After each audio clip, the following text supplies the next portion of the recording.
राष्ट्रीय लोक मोर्चा (आरएलएम) के प्रमुख और राज्यसभा सांसद उपेंद्र कुशवाहा ने देश और राज्य की नई पीढ़ी को लेकर एक बड़ा बयान दिया है।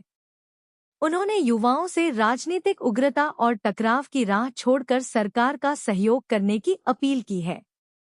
पटना में संवाददाताओं से बात करते हुए उपेंद्र कुशवाहा ने नई पीढ़ी की जमकर तारीफ की।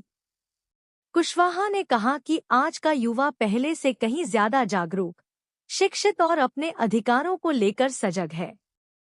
अब उन्हें केवल राजनीतिक नारों या पुरानी घिसी-पिटी राजनीति से गुमराह नहीं किया जा सकता।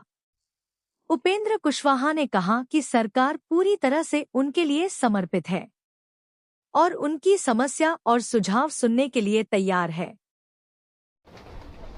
युवा, चाहे आज के युवा हो या कभी के युवा हो, तो उनके अंदर जिज्ञासा भी रहती है, उनकी जरूरत जीवन के संदर्भ में कि आगे कैसे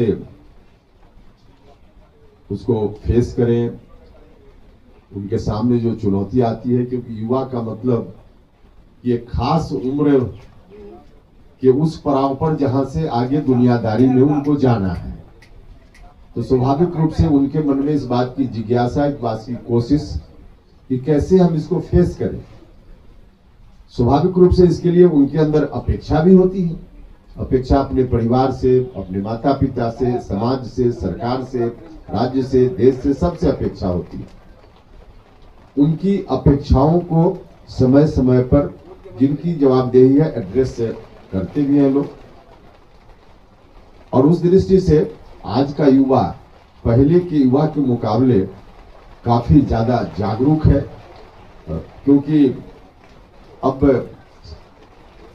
जो टेक्नोलॉजी आ गई है उसके माध्यम से पूरी दुनिया से हर व्यक्ति जुड़ा हुआ है।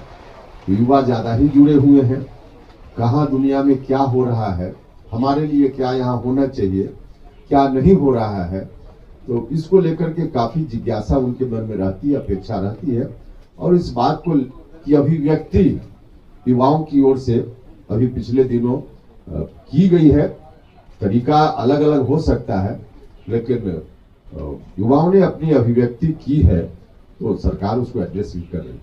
सर, वंदे मातरम को लेकर क्या कहेंगे? पूरे देश में चर्चा बना हुआ है कि वंदे मातरम का कई जगह अपमान हो गया, कई स्टेट में अपमान हो गया, सोनिया जी पर सवाल उठ रहा है। नहीं, देखिए उतना हम उसके डिटेल में नहीं। अभी सरकार ने, भारत की सरकार ने पार्लियामेंट में बिल लाया, एक कानून बना है, और इसको सब लोगों को फॉलो करना चाहिए।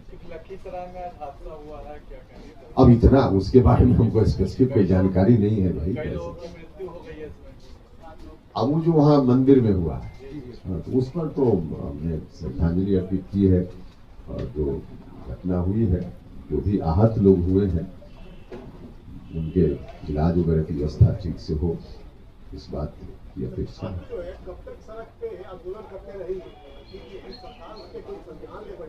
नहीं, सरकार संज्ञान ले रही है, सरकार संज्ञान ले रही है। और सरकार को क्या करना चाहिए, कोई सुझाव हो तो आप दे सकते हैं। सरकार जो है लगातार सड़क पे है, कोई छात्र अपनी नौकरी के लेकर के वो लगातार छात्र ये। हाँ, तो बता तो रहे हैं कि सरकार तो हर तरह से कर रही है, लेकिन अगर कोई और सुझाव हो तो आप दे सकते हैं। सरकार तक हम आपके सुझाव को पहुंचा देंगे। प्रशांत किशोर ने आज शपथ लिया है, बाकी को हारने की वजह क्या मानते हैं? अब कहाँ सब वजह अभी, अब चलिए ना, अभी इतना बड़ा विषय नहीं। तेजस्वी यादव भी कल छात्रों के हित को लेकर लोक भवन मार्च कर रहे हैं, तो आपको लगता है कि वो भी तो कम से कम छात्रों के हित? अरे अब विदेश की यात्रा से थोड़ी फुर्सत मिली है उनको, तो कुछ कर रहे हैं, फिर चले जाएंगे विदेश। अब उनका क्या काम है। सर, बिहार में डस्टबिन घोटाला हुआ, सर उस पर क्या? अब सब बात एक ही दिन कीजिए। चलिए।